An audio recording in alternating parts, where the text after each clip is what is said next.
On this edition of NESCom Connection, we bring you the latest on the Germanwings air disaster. A Bangor teacher's sudden death shocks students and staff. We'll also take you to Hermon Mountain and meet the family who runs it. We also have your latest NESCom sports and weather. It's March 27th, and NESCom Connection starts right now.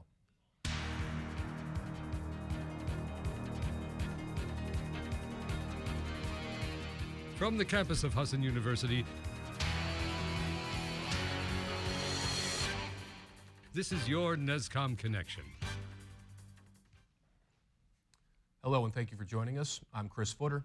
And I'm Jackie Hilton.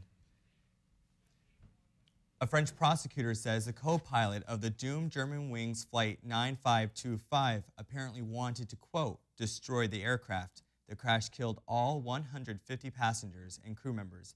Ryan Noble has the latest details on this investigation. Dramatic details are emerging about the 28-year-old German co-pilot who officials believe purposely crashed Germanwings Flight 9525. Officials say Andres Lutbitz was alone at the controls when it plunged into the French Alps Tuesday, killing all 150 people on board, including 3 Americans. The French prosecutor leading the investigation says information from the aircraft's mangled cockpit voice recorder revealed that the captain left the cockpit, probably to use the restroom.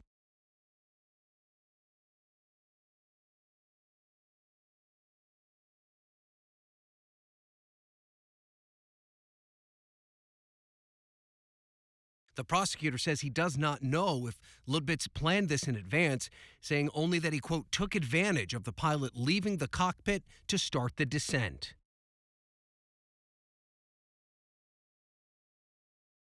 At this point, officials say there's no reason to believe his motives were terrorism-related, and his name was not on any terror list. World leaders have been quick to react.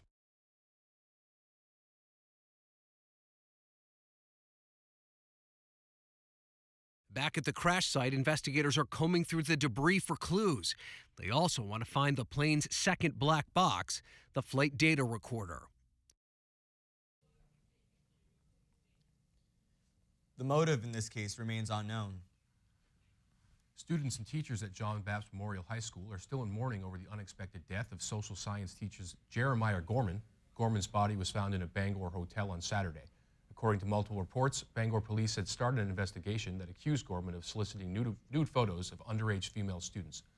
Police say Gorman used social media accounts on Whisper and Snapchat. Gorman used fake names to obtain the photos. Police have not officially stated the cause of Gorman's death, but is believed to be a suicide. He was 35 years old. A Maine skier is dead after an accident on expert trails at Sunday River Ski Resort. Police say 35-year-old Benjamin Taylor of Bethel fell and went off the double black diamond black hole trail and into the trees Wednesday morning. Taylor was declared dead at the scene. According to police, Taylor worked at Sunday River. He was off duty at that time of the accident. A spokeswoman for Sunday River said Taylor was wearing a helmet and was with friends. An Ohio woman has pleaded not guilty after being charged with trafficking her young daughter for sex in exchange for heroin. Court officials say the 30-year-old woman entered the plea Thursday in Cincinnati court. She was indicted on 27 counts, including human trafficking, endangering children, and complicity. Her bail was set at $5 million. Defense attorney James Bogan said Thursday he is gathering information and had no further comment. NESCom Connection does not name victims of sexual assault. The mother's name is being withheld to avoid identifying her daughter. A California police officer is being remembered for his dedication to his job. Michael Johnson, a 14-year police veteran, was killed earlier this week in San Jose. David Louie has the details.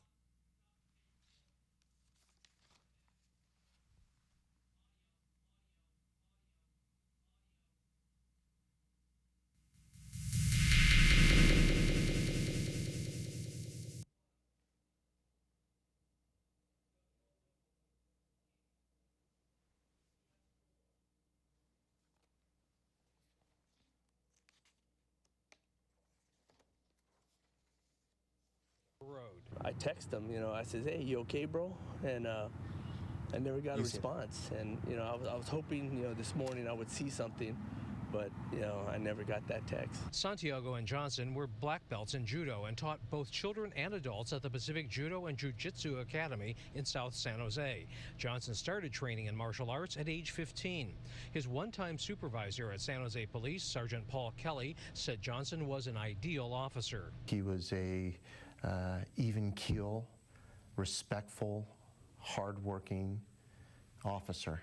You'd ask him to do any assignment, and it'd get done. But even more important, Johnson had the personality and a way of communicating that helped in police work. Mike was so easygoing, and just even his mannerisms and how he spoke, that it was easy for people on the street to connect to him and be able to open up and talk to him, because he was an easy guy to talk to. Michael Johnson will now be the 12th officer to have his photo added to the memorial wall at San Jose Police. His wife and father have asked for privacy today to deal with their grief. Police say that the man who shot Officer Johnson was later found dead after he was involved in a police standoff. When we come back, Konnor Newton tells us about a family-run ski place.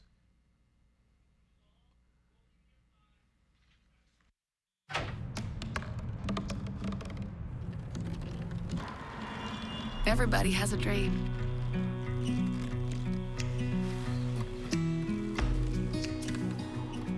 Mine was to see the ocean. And with a little help, I made it.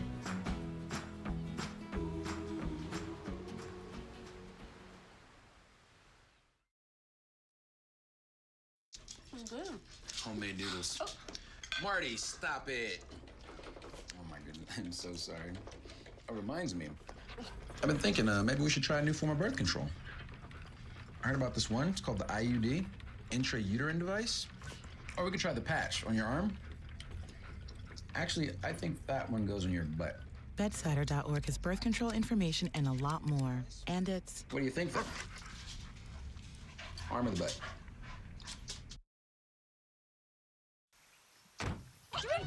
They'll test you. Try to break your will.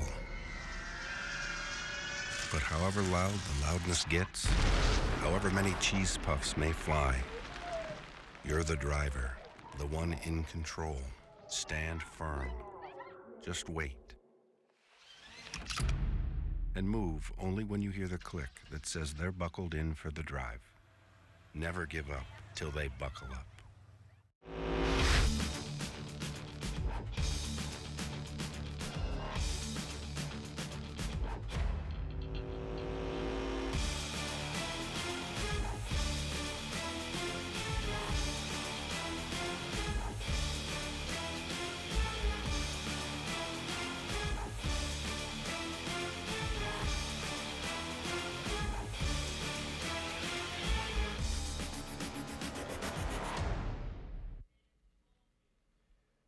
One of the most popular winter destinations in the Bangor area is Hermon Mountain. Hermon Mountain is a ski area owned by one family for almost 3 decades. NESCom reporter Konnor Newton joins us live in the newsroom.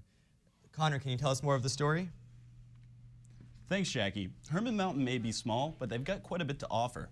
I sat down and talked with the man behind the mountain.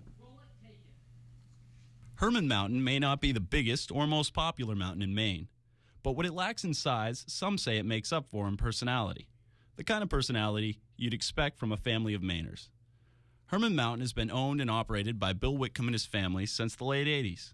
And like any small business, it's had its share of struggles. But there's one thing this mountain offers that Whitcomb says keeps skiers and snowboarders coming back. I think it's the family atmosphere. I'm going to go big mountain right now. If you want to me, our absolute favorite place to go is Saddleback, because the person that loaded you on the lift is probably wearing a Carhartt uniform, suit, and they say, hey, how you doing today? And they mean it. And that's what you're going to get here. It's legitimate, friendly.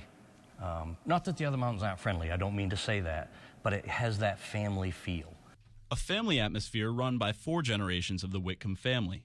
But this family dynamic appears to translate over to the Whitcomb's non-blood related staff as well. Whitcomb says this is because people working at the mountain have grown up on the slopes and within the family-friendly environment. The staff here is treated as their own. Milt Tracy, an employee at Hermon Mountain since its beginning in the 60s. They're pleasant. They're pleasant to work for. They're always helpful. You know, if I need something, I call Bill. Bill needs something, he calls me. But that's with all, well, I would say with all the employees, but like with the guys I work in the rental shop, you know, everybody works together. So, you know, family helps family. Ultimately, this is what Hermon Mountain thrives on, being personable.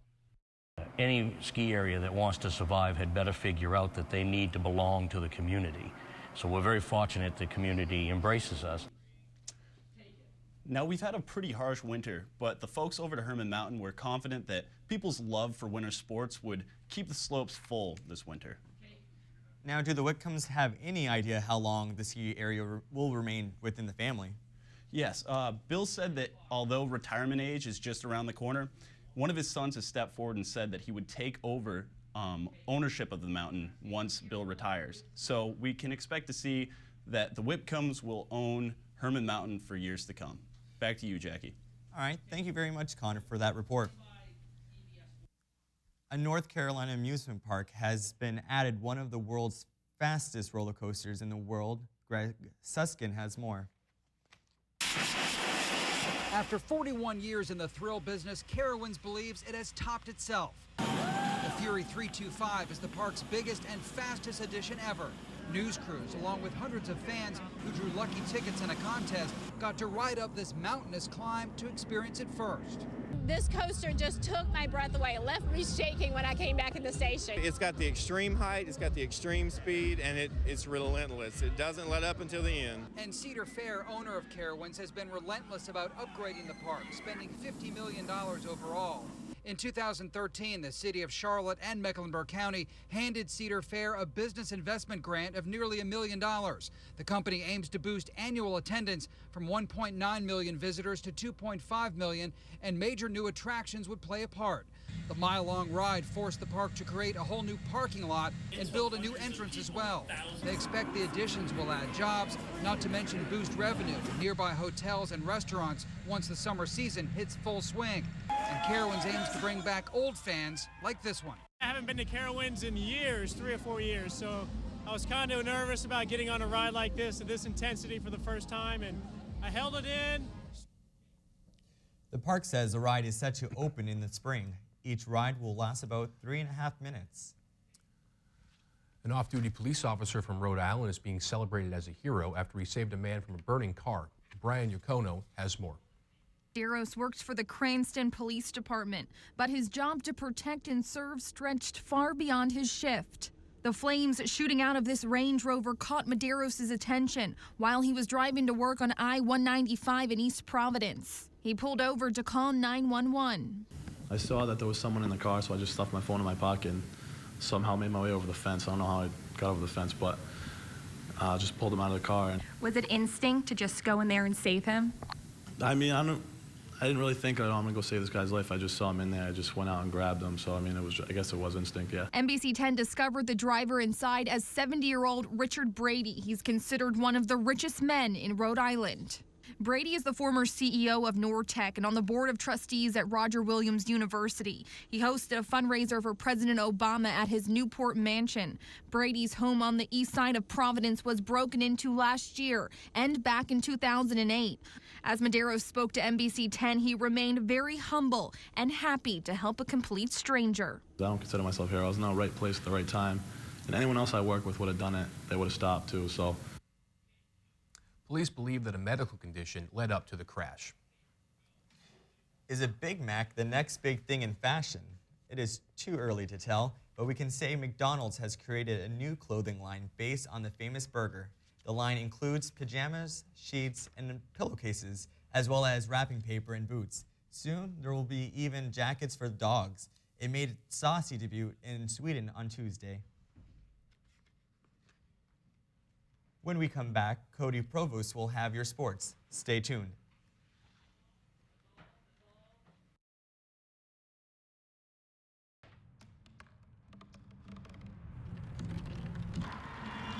Everybody has a dream.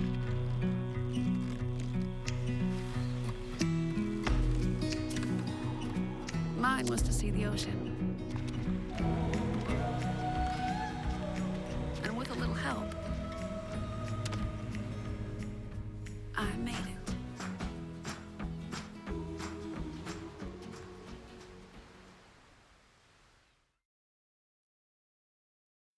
was good. Homemade noodles. Marty, stop it. Oh my goodness, I'm so sorry. It reminds me, I've been thinking maybe we should try a new form of birth control. I heard about this one. It's called the IUD, intrauterine device. Or we could try the patch on your arm. Actually, I think that one goes in your butt. Bedsider.org has birth control information and a lot more. And it's... What do you think, then? Arm or the butt?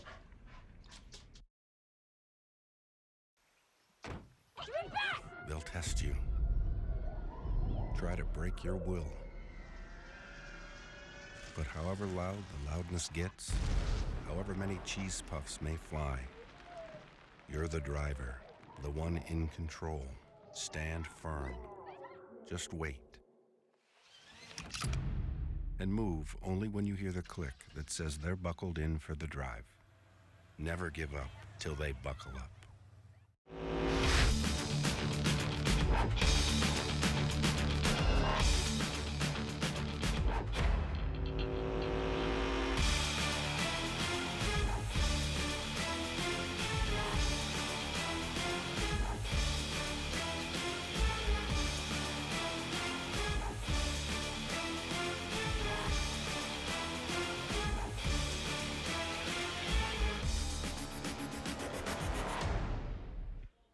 Good afternoon, everybody. I'm Cody Provost with sports. The NCAA started play in the Sweet 16 of the Final Four tournament yesterday. Kentucky took on West Virginia, and Notre Dame played Wichita State. We'll take a look at the 36-0 Wildcats first.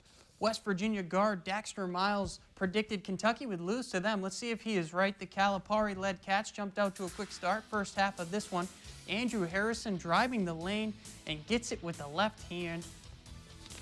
Later on here is Tyler Eulis finding Marcus Lee for the alley-oop. Hey, man, nice pass. Get up. We'll jump ahead to the second half. Look at the score, 50-19, Kentucky's game. They played phenomenal defense like they have all season long. They beat the Mountaineers big. Andrew Harrison led the team with plays like this. The Wildcats punched their ticket to the Elite Eight. Seven-seeded Wichita State took on number 3 Notre Dame. The Shockers were a popular pick to upset in this one. The winner of this game slated to take on the Kentucky Wildcats, who just won next round. Win or lose, Shockers coach Greg Marshall is a popular pick to land at a power school next season. Notre Dame ball early first half. Pat Connaughton, the senior, says, I'm going right. I'm sorry, that's the wrong highlights for you. But the Notre Dame Irish ended up winning this game 81-70 and set a date with the Wildcats. We're going to go now to our newsroom. The weather is causing all sorts of issues locally, and our NESCom sports reporter Alex Nivus is from the newsroom with more on that story. Thank you, Cody. Spring may have started a week ago, according to the calendar, but if you take a walk around the Husson University campus, you would think you were strolling down a winter wonderland. The first stop of the tour is the Winkin Complex, where the Eagles baseball team plays.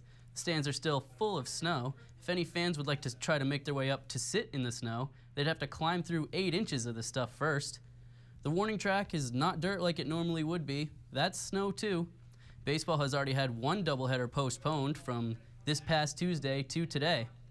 The squad can't even take practice seriously under these conditions, as all I witnessed was simple long toss drills. Next is O'Keefe Field, home of the softball team. Their field is in even worse condition at this point. The infield, drenched. Fortunately for them, the first home game isn't until Wednesday, so there's time to clean this up and make the field game ready. Finally, Boucher Field, which is shared by the men's and women's lacrosse teams. Practice was in session yesterday, but as for the limited fan section, well, let's just say it's standing room only. The women's lacrosse team has had one game rescheduled so far this season. I had a chance to talk to Husson Athletic Director Frank Pergolesi yesterday, and he told me that he fully expects all games scheduled for this weekend to be played, which includes tomorrow's men's lacrosse game that was moved from Lyndon State College in Vermont up here to Boucher Field. Apparently we aren't the only ones wishing for warmer weather. Reporting live in the newsroom, I'm Alex Nivus. Cody, back to you. Alex, what did Pergolesi say about moving back spring sports in the future?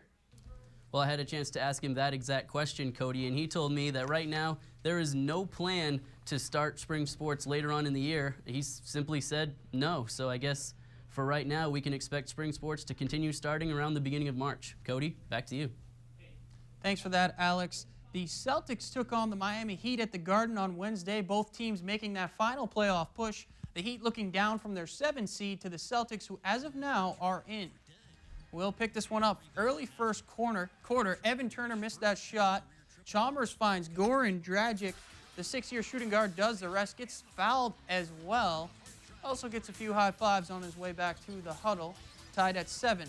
Minutes later, Marcus Smart is driving, blocked from behind, and here's Dragic again. But Tyler Johnson comes from behind, takes the inbound from Crowder, and he scores that one. Celtics took a timeout. Skipping ahead to the second quarter, Tyler Zeller has had a good season for the Green. Post up, Udonis Haslam for an easy hook shot. The Celtics never really got anything going in this one, though, and they lost to the Heat 93-86. The Bruins were in action last night against the Anaheim Ducks. Boston had the lead in this one up until the final minute when Corey Perry scored with 38 seconds left to send the game into overtime. Ryan Getzlaf scored, giving the Ducks the win 3-2. The Bruins picked up a point and are now tied for the 8th and final playoff spot in the East. The Bruins play Saturday versus the New York Rangers. The Boston Red Sox have kept things exciting this spring. The roster is packed with young prospects who have put on a show in the Grapefruit League now. The games don't mean anything, but it's fun to see the ball jumping off the bats of these young guys. As you can see from the graphic here, it all starts with the former Sea Dog, the Portland Sea Dog, Mookie Betts. They have a crowded outfield, but Betts is making a case to start in center with a .472 average, and he also has a pair of triples and 7 doubles. Rusney Castillo, the Cuban defector, has come back from injury with 2 big home runs. One of those was a game winner yesterday versus the Twins, and Jackie Bradley, everybody's expecting big things from him this year as well with a good batting average. The Sox play the Braves today. The regular season starts April 6th. When we come back, Leah will have your local weather forecast.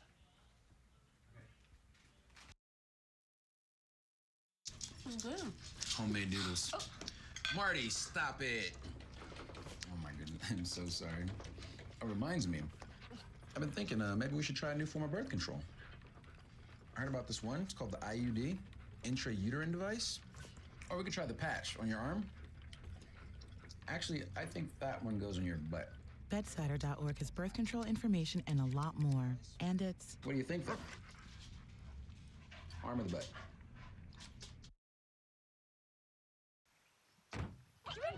They'll test you. Try to break your will. But however loud the loudness gets, however many cheese puffs may fly, you're the driver, the one in control. Stand firm. Just wait. And move only when you hear the click that says they're buckled in for the drive. Never give up till they buckle up.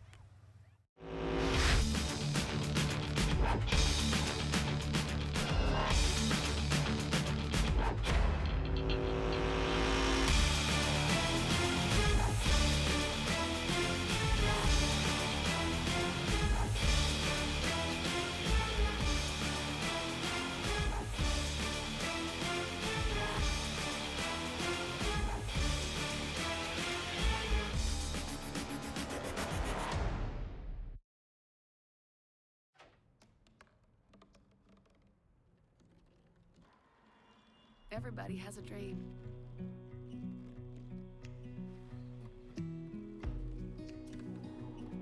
Mine was to see the ocean.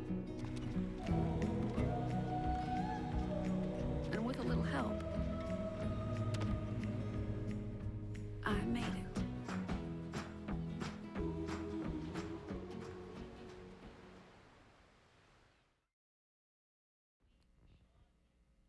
Leah Labrie now joins us with the weather. Leah, can I put my jacket away? Well, let's take a look at our WHSN tower cam. As you can see, it does look a little damp outside right now, but the snow is melting. It looks like the sun is peaking, but But spring is here to stay. Now, if we switch over to current temperatures,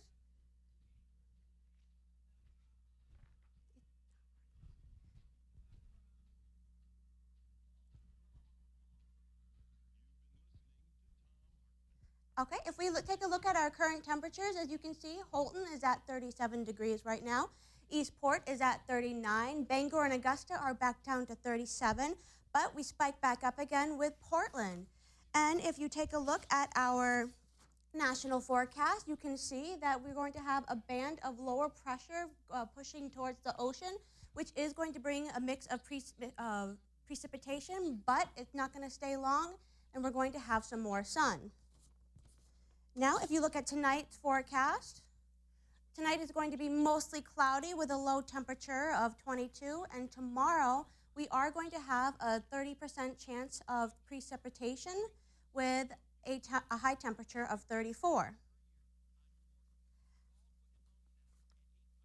Yep, as you can see here, it's going to be, and now we can switch over to our 5-day extended forecast. Just for a recap, we can see that Friday is going to be partly sunny with a little bit of light rain with temperatures high of 43 and low of 22.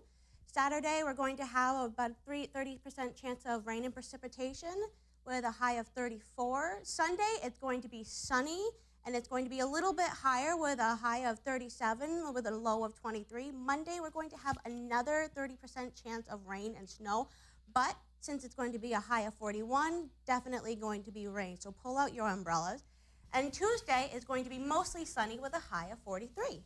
So is it looking like snow is not going to stick to the ground and spring is actually here for once? Spring is actually here Awesome. for once. That snow is going to melt away, and once it does, it is gone. Just what we need. Well, thank you, Leah. Coming up after the break, we'll bring you a story, a group of elephants that came to save the day.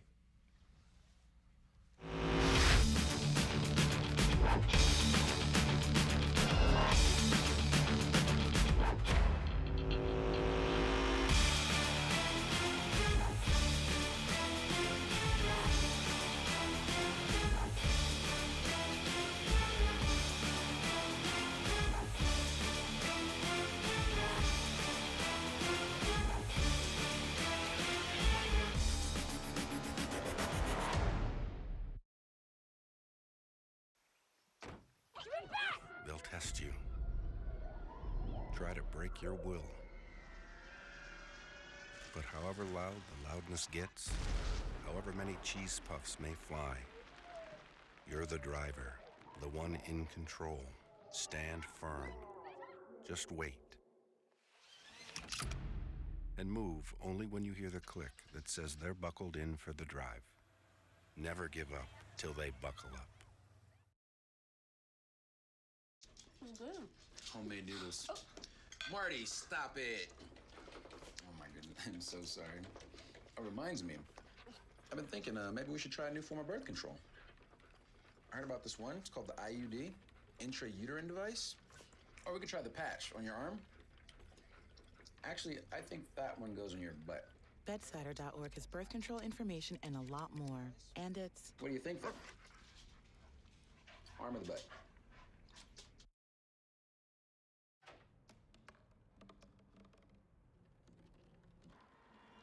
Everybody has a dream.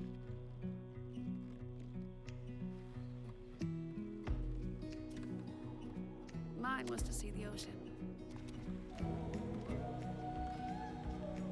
And with a little help, I made it.